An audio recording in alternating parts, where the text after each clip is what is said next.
Bonjour, bienvenue sur votre chaîne préférée Akhbar al-Bled. Pour recevoir toutes les notifications des vidéos de la chaîne, n'oubliez pas de vous abonner à Akhbar al-Bled. Nous sommes le 20 août 2021. Ce matin, le protocole royal annonce un discours de Sa Majesté le Roi à l'occasion de la fête de la Révolution du Roi et du Peuple. Ce discours qui vient dans des circonstances bien spéciales, les généraux d'Algérie qui perdent la raison, qui ne cachent plus leur colère, des généraux qui ne savent plus quoi faire, et du coup se fient à leur instinct militaire, celui de créer un ennemi externe imaginaire pour faire face à un Hirak du peuple algérien, décidé à chasser les militaires du pouvoir en Algérie. Le pouvoir en Algérie qui, après son échec, a jugulé les nombreux problèmes qui s'accumulent en Algérie, au point de ne plus être capable d'éteindre même pas un incendie de forêt. Le régime algérien fabrique des accusations en appelant à revoir les relations de son pays avec le Maroc. Cette folie contre le Maroc s'explique par le fait que le régime militaire en Algérie a lui-même joué au pyromane en brûlant exprès la Kabylie pour se venger du Hirak populaire. Rappelons qu'il y a moins d'un mois, Sa Majesté le roi Mohammed VI, dans son 22e discours prononcé à l'occasion de la fête du trône, avait souhaité faire entrer le Maroc dans une nouvelle étape au niveau intérieur par la mise en place d'un pacte national de développement tout en continuant le combat contre la pandémie Covid-19. Au niveau extérieur, Sa Majesté avait opté pour une approche de proximité avec l'Algérie en optant pour une politique de la main tendue. Le souverain avait réaffirmé sa proximité nouvelle avec son voisin algérien en renouvelant son engagement sincère à garder la main tendue pour œuvrer de concert et sans condition à l'établissement de relations bilatérales fondées sur la confiance, le dialogue et le bon voisinage, et que les frontières soient et demeurent ouvertes. Sa Majesté était très conscient des liens de fraternité et de bon voisinage qui unissent depuis toujours les deux peuples frères. De plus, le destin commun des deux pays, toute instabilité dans l'un des deux pays influe automatiquement sur l'autre. En outre, la sécurité et la stabilité de l'Algérie sont des priorités pour la politique étrangère marocaine.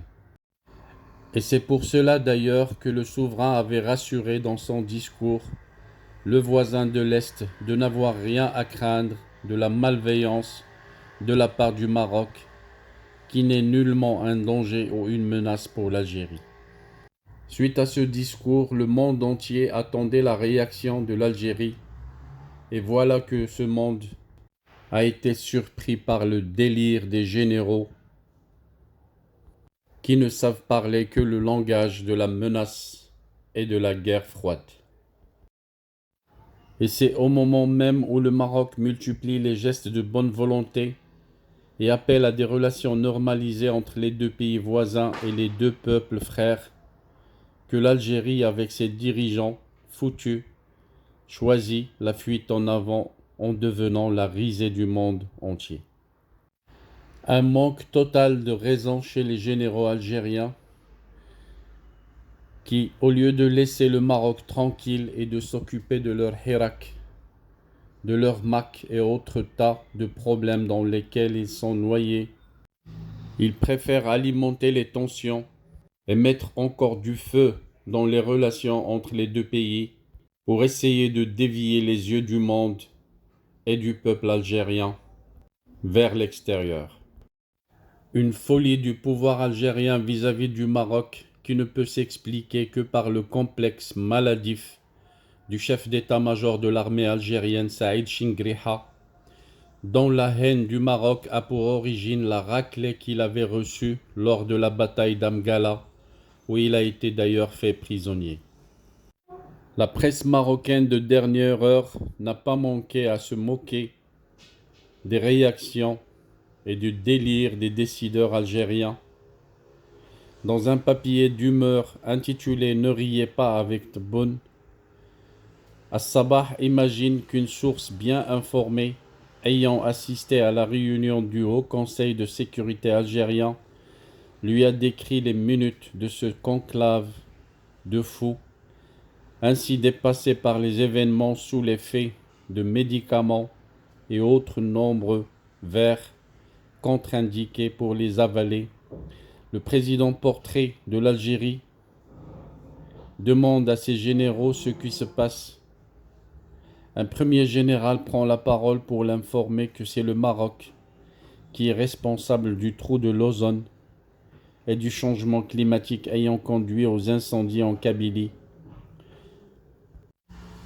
Un autre général ajoute que derrière les chutes de météorites sur le continent africain, on retrouve le Maroc. Un troisième général,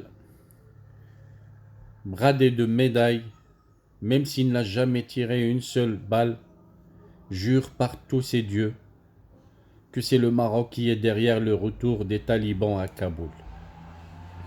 Et la revue As-Sabah continue dans son imagination ironique pour dire que le président Tebboune termine la réunion en affirmant lui aussi, à son tour, que la crise du barrage de la Renaissance entre l'Éthiopie, l'Égypte et le Soudan a été créée par le Maroc. Leicester titre l'éditorialiste d'As-Sabah une invocation que tout homme raisonnable lâcherait à la vue de manifestations de folie pareilles émanant de dirigeants d'un État qui se respecte. Revenons au communiqué du ministère de la Maison royale du Protocole et de la Chancellerie qui annonce un discours de Sa Majesté ce soir à l'occasion du 68e anniversaire de la Révolution du roi et du peuple. Voici l'intégralité du communiqué.